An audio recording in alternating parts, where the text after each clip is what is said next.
Hi, everybody. Thanks for taking some time out of your summer to join us for our first ever virtual college application boot camp.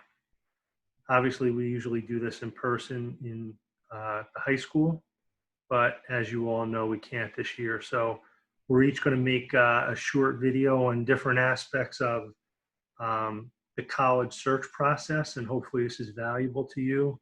I'll be talking a little bit about how to do a college search and show you the Scattergram feature in your Naviance account. If you don't know what Naviance is or you can't get into your account, let your counselor know. Just shoot us an email and we'll reset your password so that you're able to use your account. It will be very, very important to be able to use your account to do some of the things that I'm going to show you today. But also critical to be able to get into your account, because this is what we use. Naviance is what we use to send your electronic documents to your colleges when you apply. So with that, I'm going to share my screen with you guys so that you're able to see what I'm doing.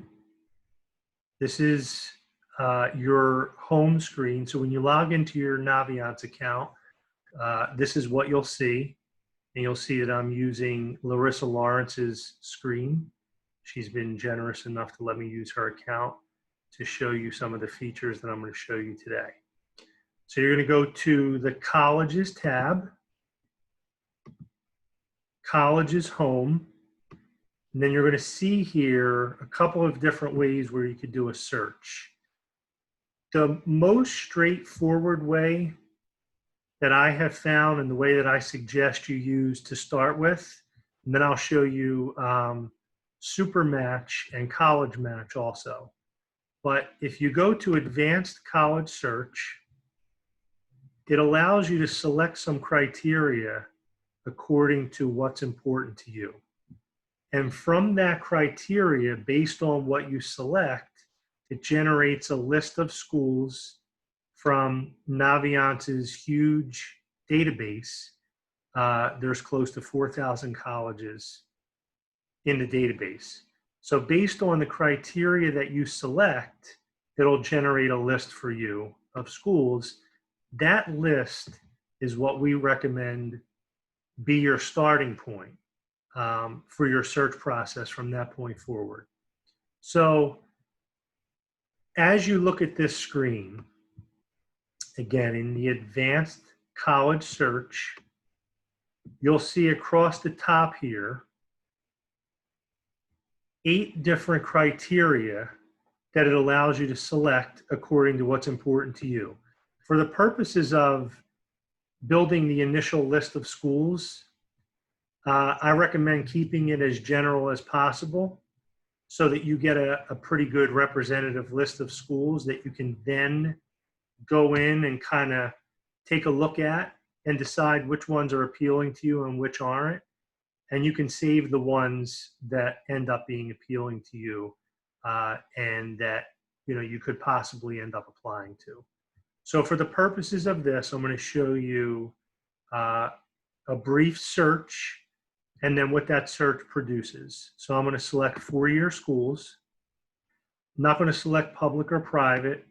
And I'm not going to select campus surroundings, although that's important to a lot of people, as it should be. So if that, if you have a definite preference for the type of surroundings you want your college to be in, then I would recommend selecting that. For my purposes of demonstrating, I'm going to leave that blank. I will put in co-ed because I know that most people want a co-ed school. When I'm finished with each screen, I'm just going to advance it by clicking next. For distance, I'm going to select the entire New England region. So you'll see these 6 states, and then the entire Mid-Atlantic region, which we're located in, and these 6 states. And then I'm going to click next. Student body refers to the size of the school. Again, for the purposes of this search, I'm not going to select a specific enrollment size just so I'm able to get as big of a list as possible for you guys. I won't select the percentage with minority backgrounds or percentage from out of state or percentage male versus female. I'm just going to advance the screen by clicking next. Then we get to admission. This refers to the percentage of applicants that a given school is accepting. So again, for my purposes, I'm going to leave that blank and click next. Intercollegiate sports. Larissa is a female, so I will click female on that.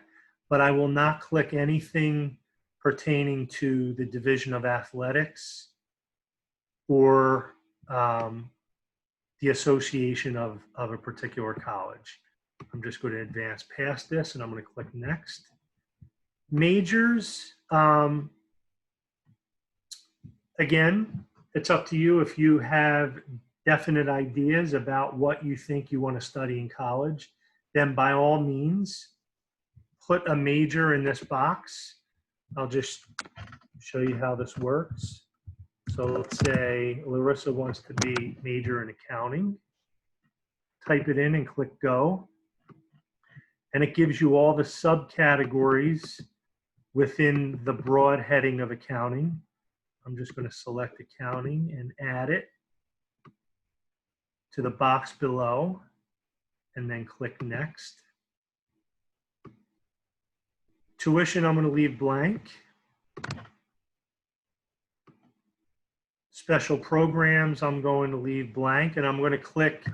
This is the end of the criteria that it allows me to select. So at the very end, after you enter in all the criteria that's important to you, you're going to click View Matches. And you'll see here, based on the criteria, the general criteria that I entered, it gave me 294 schools that match my criteria, which was a four-year school, co-ed, in the New England and Mid-Atlantic regions that offer an accounting major. Down below here, you'll see all of the schools that fit my criteria.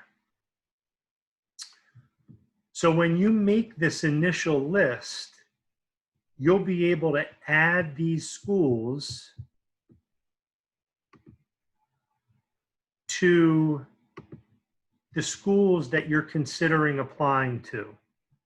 Okay, and I'm going to show you what Larissa did here, because she already made a list. And this is what it will do for you when you go through this search process. In colleges I'm thinking about, she added 10 schools to her list. Okay, and on this screen of the schools that she's added to her list, you have some information that's also very important that I want you to take note of. So the name of the school. In this second column here, you're going to see delivery type. And what that alludes to is how they want you to apply to their college. So you'll see in this particular list, you'll see that almost all of the schools have this computer screen with a CA in it.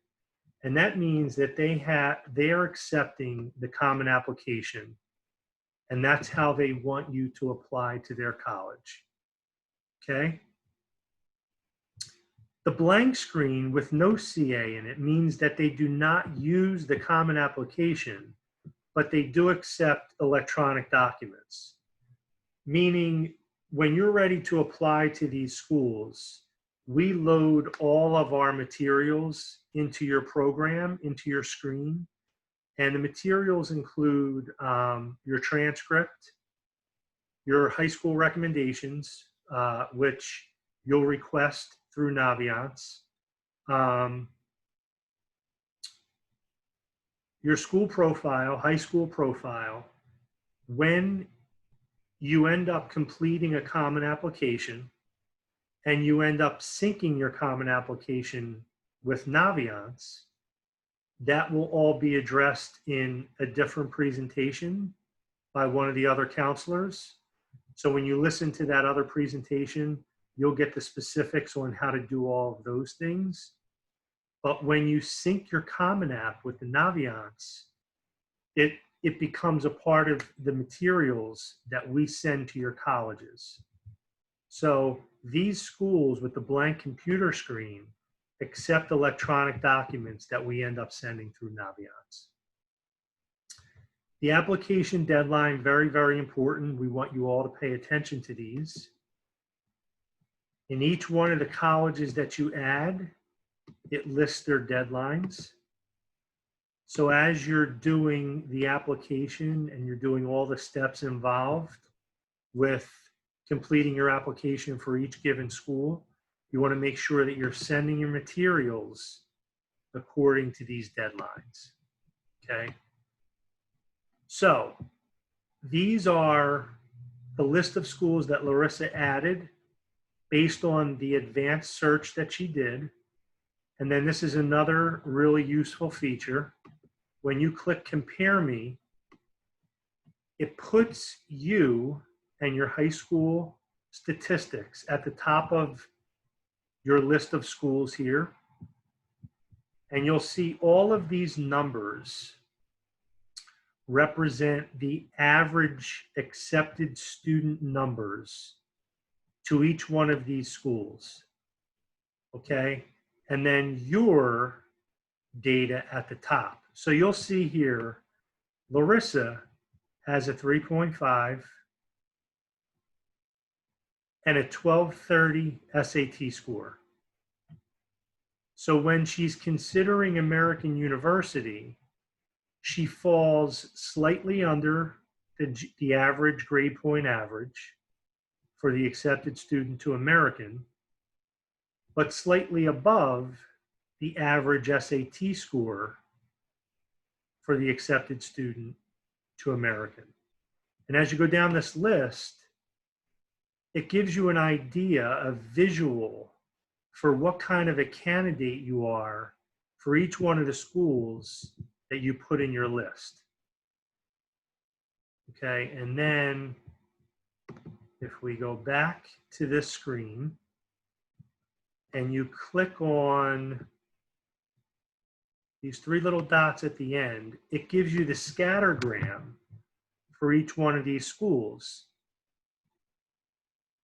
The scattergram is another useful, fun visual for you to be able to compare yourself with other students that are interested, other students that have been accepted to these schools. So you'll see this particular scattergram I clicked on is Bloomsburg University in Pennsylvania. And in addition to a bunch of data that it lists for you about the school, here's their scattergram. So you'll see on this side, you'll see the grade point averages. And then on the horizontal line, you'll see the SAT scores. Up here, you're going to see some symbols. The legend is down below. So you'll see these are applicants, and it shows you where they fall on the scattergram. The little person icon here is you. So this is Larissa. And you'll see that Larissa, with her 3.5 and 1200, I believe, SAT score, this is where she falls. So you'll see that given her position on this scattergram and the fact that if you look at the legend down here, X's are denied students, checks are accepted students. So you'll see Larissa is amongst these checked students. So she's in a pretty good spot when it comes to Bloomsburg University. Now let me just show you for comparison's sake. For American University, Larissa's going to be upset that I'm showing you this.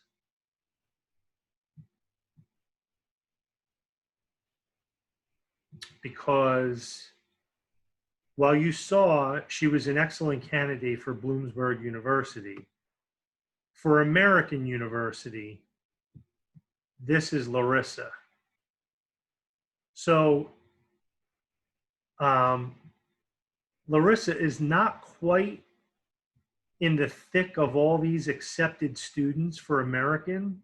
She's kind of down here where there are some accepted students, but she's less of a sure bet for American, obviously, than it appeared that she was for Bloomsburg. So this, again, gives you another cool visual so that you're able to kind of see how you stack up with accepted students to the schools that you put in your list. Okay, so that's one way to build your list. And if we go back to the colleges tab, home, if I click on the super match, the cool part about this is this also has her saved criteria that she entered in when she did her search. And you'll see down here, you have 77 schools interested in Larissa. These 10 schools are the ones she ended up saving to her list. The interested schools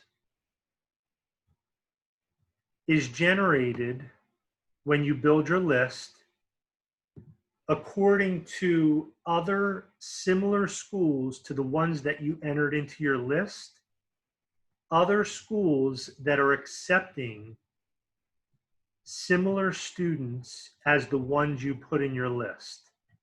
So when you see that number, 374, obviously that's a big number, but it's just there to give you an idea that yes, you entered these 10 schools into your list, you saved them.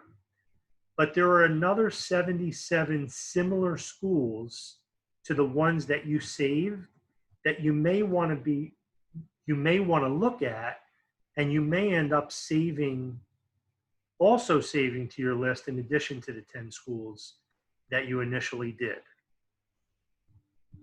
So that's the college search feature in a nutshell. Very, very easy to navigate. Again, come to your home screen, just to review. Go to the colleges tab, click colleges home, and it gives you all of the features here.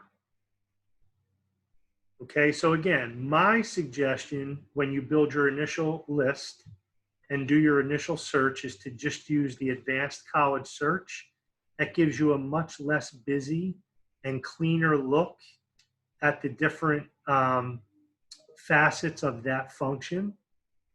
And then if you want, you can go into super match and see all of the other schools that could be similar to the ones that you saved to your list.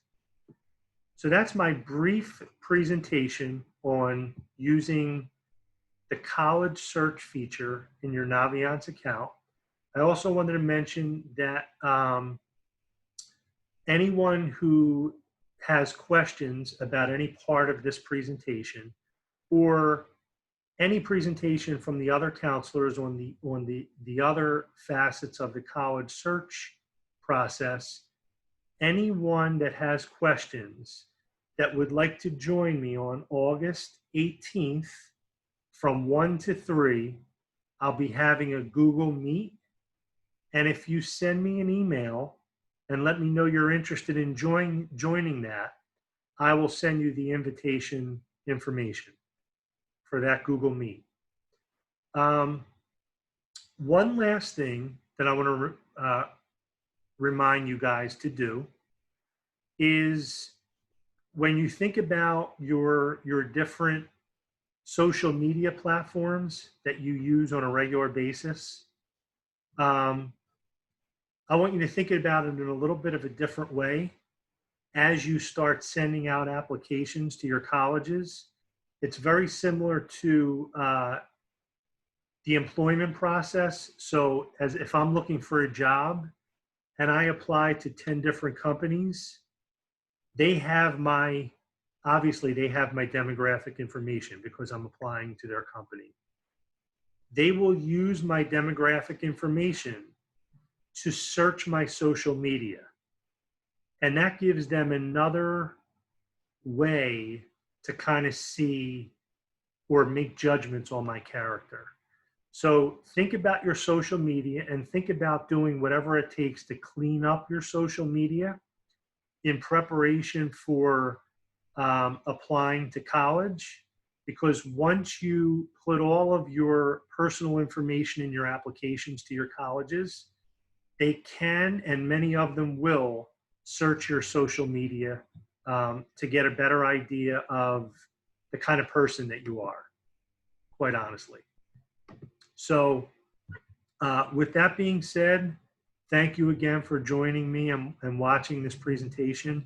And again, August 18th, 1 to 3, I will be having a Google Meet to answer any questions related to this. Thank you all again. I appreciate it.